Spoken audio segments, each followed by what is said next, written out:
West বেঙ্গলে যত প্লেয়াররা আছে সবার স্বপ্ন থাকে বড় টিম খেলা, মোহনবাগান, ইস্টবেঙ্গল, মোহামেডান খেলবে, 90 মিনিট লড়াইটা মাঠের মধ্যেই থাকে। বাট এই কলকাতা লিগের স্বপ্ন কি করে দেখবে? এই তো আজকে ফাইনাল ছিল, ফাইনালটা নাকি হলোই না।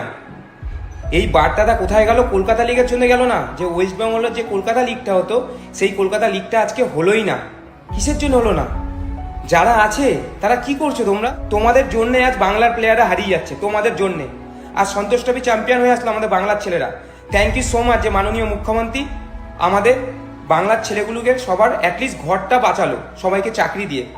এবার তারা যে খেলবে বড় বড় টিমগুলি, কোথা থেকে খেলবে? কলকাতা লিগে কি করে উঠবে তারা? তোমরা এইভাবে কলকাতা লিগের হালটা এরকম করে দিয়েছো, কি করে খেলবে তারা? তাদের কোথায় স্বপ্ন? সব স্বপ্ন তো তোমরা নষ্ট করে দিচ্ছ। আর আমরা খালি বড় বড় জায়গায় গিয়ে সবাই কিছু কিছু এক্সপ্লেয়ার বলবে আমাদের বাঙালি প্লেয়ার নেই, বাঙালি প্লেয়ার নষ্ট হয়ে যাচ্ছে। আমাদের তো হয়ে গেল, আমরা 3-4 বছর খেলবো, কি হবে? আমাকে ওখানে ডাকলো না ডাকলো আমার কোনো কিছু দরকার নেই। অ্যাটলিস্ট প্লেয়ারদের জন্য লড়ো। বাংলার ফুটবলের একটা ইতিহাস আছে, বাংলার ফুটবলে অনেক কোয়ালিটি আছে, বাংলার ফুটবল অনেক ট্যালেন্টেড প্লেয়ার আছে।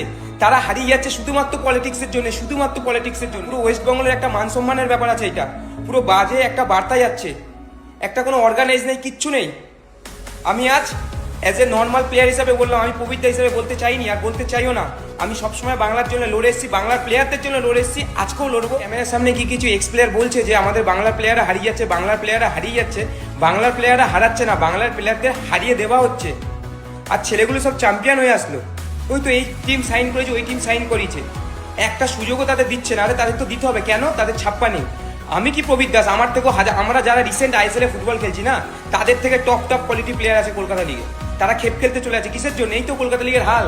এরপরে একটা প্লেয়ারও কলকাতা লিগ আর খেলবে না, কারণ কলকাতা লিগে না আছে পয়সা, না আছে কিছু। বড় টিমগুলো ছাড়া কোনো টিম সেরকম ভাবে পয়সা দেয় না, কিছু টিম আছে দেয়।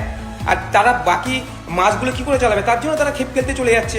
আর সব বড় বড় ডায়লগ মারবে যে খেপে চলে যাচ্ছে, আমরা খেপ খেলিনি, হ্যান খেলিনি, ত্যান খেলিনি। কিসের জন্যে? তোমরা প্রতিবাদ করো পারলে। কেন তোমরা প্রতিবাদ করবে না? কেন করবে না?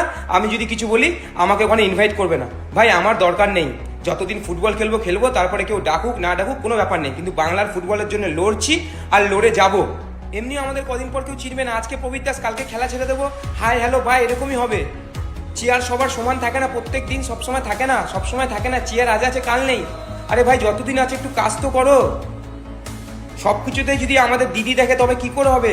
সব কিছুতেই দিদি দেখলে হবে? দিদি তো তোমাদের দায়িত্ব দিয়েছে, সব কিছুর সময় দিদি দিদি। কিন্তু আজকে দিদিকে আমি রিকোয়েস্ট করবো, কারণ দিদি একমাত্র পারে এখন বাংলার ফুটবলটাও বাঁচাতে। সব কিছু তো বাঁচিয়ে রেখেছে, বাংলার ফুটবলটাও বাঁচিয়ে যদি রাখতে পারে সে হচ্ছে দিদি। তার জন্য দিদির কাছে এই বড় মেসেজটা আমি করলাম। তোমরা সবাই প্লিজ শেয়ার করো, যাতে অ্যাটলিস্ট দিদির কাছে মেসেজটা যায়, অরূপ বিশ্বাস স্যারের কাছে মেসেজটা যায় যে এরকম অর্গানাইজ কি করে হচ্ছে, যে একটা ফাইনাল হলো, একটা ফাইনাল হয়ে সেটা বন্ধ হয়ে গেল। এটা একটা বাজে বার্তা যাচ্ছে অন্য স্টেটের কাছে। আর কলকাতার ফুটবল প্লেয়াররা হারিয়ে যাচ্ছে, বাঙালিরা। আমরা কত কষ্ট করে ফাইট করে এদিক ওদিক খেলছি, বাঙালি প্লেয়ারই নেই। বাংলায় বাঙালি প্লেয়ারদেরকে রাখা হচ্ছে না, তো বাইরের স্টেটে কি করে রাখবে, কি করে নেবে? আমরা কত ফাইট করে খেলছি একমাত্র আমরাই জানি।